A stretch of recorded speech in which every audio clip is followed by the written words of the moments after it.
for the office of sheriff on the air, and we ran out of time. Put him in a last segment, and we got kind of going there, and we got interrupted. And I promised him that I would have him back on because I want to allow him the opportunity to finish his thoughts and also throw a few more questions at him. Mr. Terry Frederick, thank you very much for making time for the show once more. Thank you. It's always a pleasure. Now, you again, we'll just back up a little bit because I know not everyone, we may have some new listeners since you were on last. Once again, let us introduce you to the audience. And I had started out the questions last time by saying that you were one of many who are running for this office, running for the office of sheriff. You're running against, actually this is the primary, and then eventually it'll be against Sheriff Nick.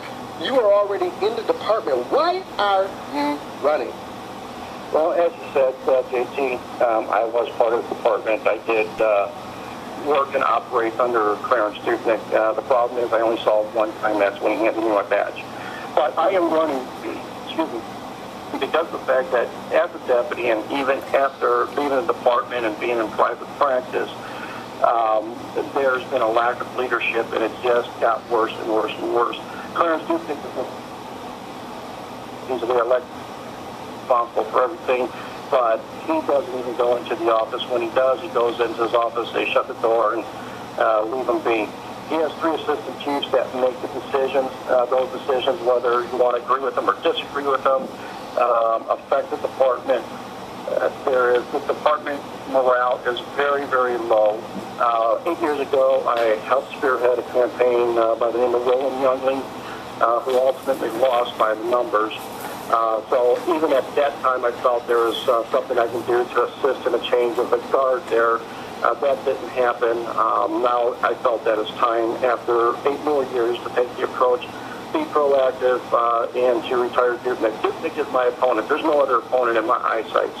Clarence Dupnick is my opponent. And let me just say this, because I didn't have the opportunity. Several months ago, when Dupnick announced that he was running for re-election, he said his top 3 priorities were faster response times, lower crime rates, and improving the jail. This sounds more like soundbite of somebody who's running for their first re-election. So, in my opinion, Dupnick is stuck in the 80s because that's probably the phrase he used back in the 80s. He has not progressed up until the 2000s. So I am offering right now, loud and clear, I am challenging Clarence Dupnick to a debate anytime, anywhere, not his assistant chief, Captain Carr, or Greg LePayne, or anybody else. I want Clarence Dupnick to sit across from me and answer some questions that I will be able to answer better than he will.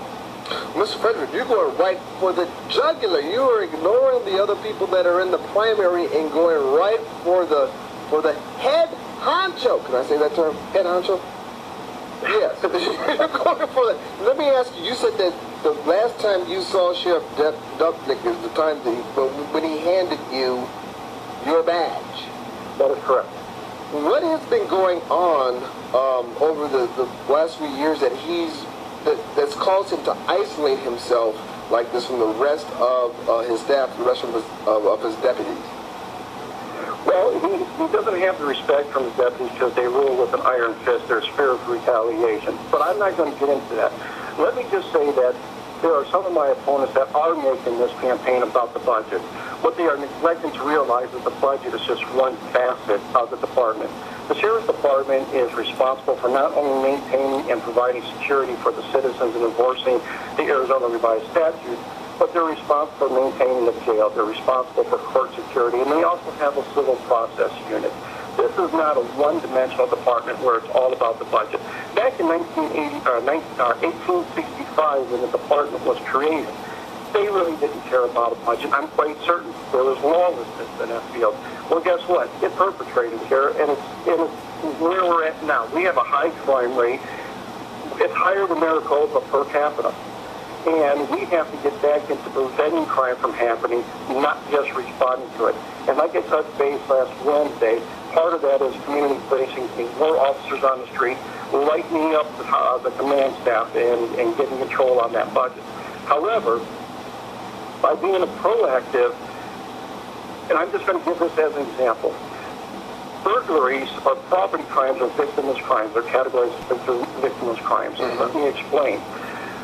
If your 16-year-old daughter or son walks into a house and either the perpetrator is still there or the perpetrator is already gone but the house has been ransacked, think about the traumatic impact it's going to have on that person. Even as an adult, it's going to have a traumatic impact. But the sheriff's department doesn't list that individual or that family as a victim. The victim is the insurance company, because the insurance company ultimately pays out the crime, pays out the damages for the crime. But the insurance companies don't do anything because they don't have a representative to appear to all these court hearings every time somebody gets arrested. So they classify it as a victimless crime because if there's no victim, there's no crime. However, it's not only that family or that individual whose house has been burglarized, but it's the entire neighborhood. And it's the entire neighborhood that becomes a victim because your insurance rate is based on the crime rate in that area. So one of the issues I'm going to take up is to get an active approach on how to combat burglaries. You can set up sting operations. You know the perpetrators because of their history. You can target individuals. And that's going to be one of the platforms that I'm running on, that I'm talking with some of my committee people and some other law enforcement officers that I know, because I still have a lot of friends within the department. But another issue that I'm running on as well, JC, is the border crime. Which is something that I think that a lot of people, it's two-pronged here. The crime in the city, certain parts of the city of Tucson, but also people also have their other eye on what's happening, on the border. Correct. As far as the crime goes, this is very deceiving. I want to make sure that you and your listeners understand this. If you go to the Sheriff's Department's website, the Sheriff's Department will claim that they have the second lowest crime rate in the state. What they don't do is incorporate the crime rate from Tucson city limits. It's only the unincorporated areas that they include their crime rates on. That is very deceiving, that's very misleading, and it's deceitful. And I don't think that the people of Pima County should be lied and deceived to. So part of what you want to do is have more accurate statistics and understand for the people of for Tucson to understand how you are being effective or not effective in the office. Mr. Frederick, are you from the Tucson area? Originally, no. I'm from Ohio, but I've been in Tucson for almost 14 years. I have a very important question for you. What is your favorite NFL team? Green Bay Packers. Okay, thank you very much. Hey, there we go. We are in the house. There is a lot of issues going on within Pima County. As I touched base, the border is a federal issue, but once the illegals come over, it becomes a state and it becomes a local issue. Clarence Dubnik in July 2010 said that all they're doing is merely trespassing, and that is not true. That, again, is a deceitful statement. Well, it's also part of what the whole fits in line with the Obama administration, redefining things, the DREAM Act. That would not surprise me. You're right; it's deceitful, but that's the only thing that they can do to try to expedite getting Mexican citizens over on this side of the border by fiat immigration. Mr. Frederick, thank you very much for your time. He is running, my friends, for the office of sheriff, and you can find him at frederickforsheriff.com. We'll be hearing from more politicians